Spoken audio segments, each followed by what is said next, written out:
Salam saudara-saudara yang terkasih, selamat bertemu kembali. Kita akan membaca dari Mazmur pasal 23. Kita akan membaca dari pasal 1 sampai yang keempat. Suatu Mazmur yang sangat indah, yang bisa menjadi kekuatan bagi kita, penghiburan saat kita mengalami masalah ataupun kesesakan. Kita akan membacanya ya dari Mazmur 23.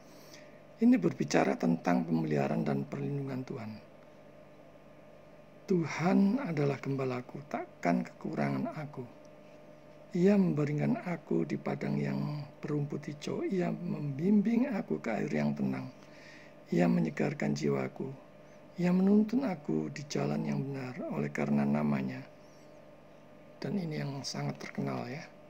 Ayat yang keempat. Sekalipun aku berjalan dalam lembah kekelaman, aku tidak takut. Aku tidak takut bahaya, sebab Engkau besertaku, gadamu dan tongkatmu, itulah yang menghibur aku.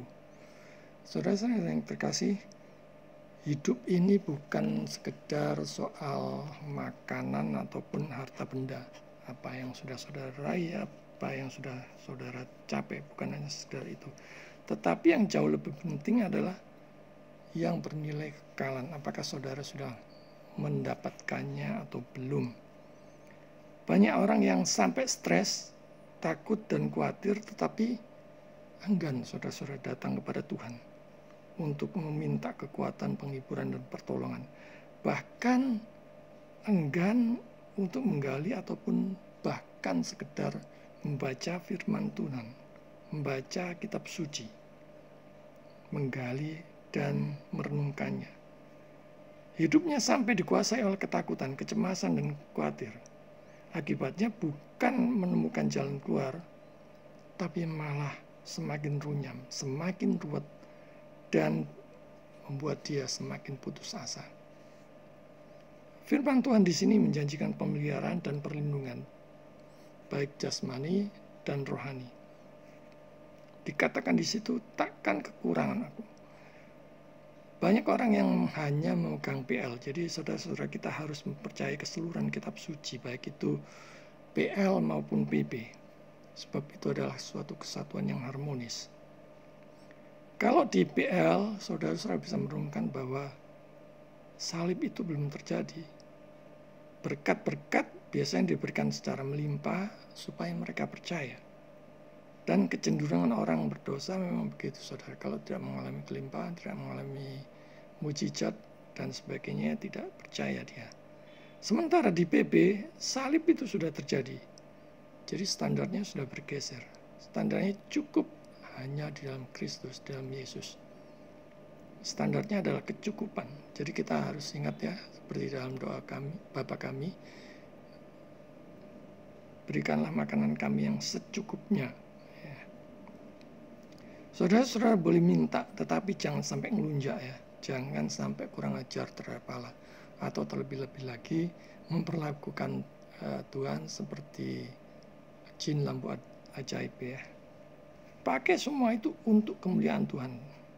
Jadi contohnya sama-sama berdoa, sama-sama minta mobil. Bisa kita arahkan itu untuk kemuliaan Tuhan. Misalnya untuk bisa pelayanan kemana-mana, untuk bisa dipakai menjemput jemaat yang tidak mempunyai kendaraan dan sebagainya, yang terpaksa harus naik bemo, dibandingkan dengan hanya sekedar untuk pamer kemewahan ataupun bahwa saudara sekarang sudah bisa membeli mobil. Nah, kita melihat berikutnya adalah pemeliharaan rohani. Jadi bukan jasmani saja, tapi rohani juga. Menyegarkan jiwa, menuntun di jalan yang benar. Saudara-saudara yang terkasih, satu-satunya standar kebenaran adalah firman Tuhan. Bukan kesaksian yang bisa ditambahi, dikurangi. Bahkan juga bukan tanda-tanda dan mujizat yang bisa dipalsukan. Tetapi firman Tuhan yang adalah kesaksian Allah sendiri. Dan itulah yang seharusnya kita percaya. Berikutnya yang terakhir adalah perlindungan Tuhan. Di sini dikatakan lembah kekelaman, saudara. Dan itu menunjukkan suatu tempat yang menakutkan ya. Daud itu dulunya seorang gembala ya. Jadi sudah terbiasa hidup di padang, di mana di sana ada begitu banyak bahaya yang mengancam dari binatang buas, misalnya serigala buas, ular, beruang, dan hewan-hewan buas lainnya. Salah satu alat yang dipakai untuk mengusir adalah tongkat dan semacam ketepel yang diisi batu ya. Dan untuk kita tahu kemudian untuk mengalahkan Goliat. Jadi Daud sangat mahir memainkannya. Jadi dia memuter-muterkannya yang diisi dengan batu itu, kemudian dilemparkannya, bisa langsung tepat kena sasarannya. Yang paling penting adalah sebenarnya penyertaan Tuhan ya. Penghiburan Tuhan, manakala dia sedih.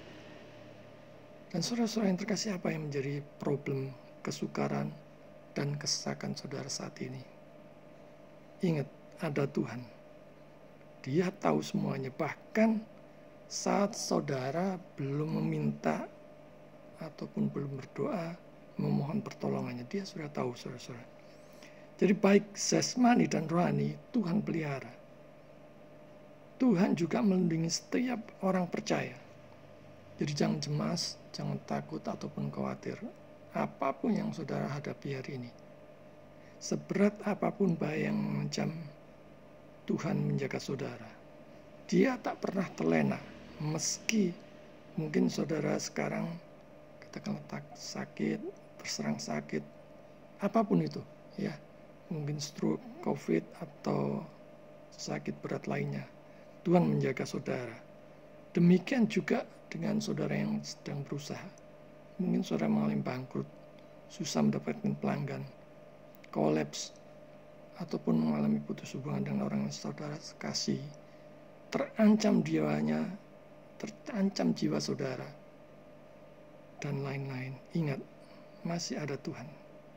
Ada Tuhan yang sanggup menolong saudara. Meski mungkin semua sudah seperti jalan buntu, saudara-saudara ingat, Tuhan mempunyai jalannya sendiri. Karena itu berjalanlah dengan iman kepada mata yang tertuju pada Kristus. Dengan iman kepada Kristus. Tetap berharap dan bersandar kepada Tuhan.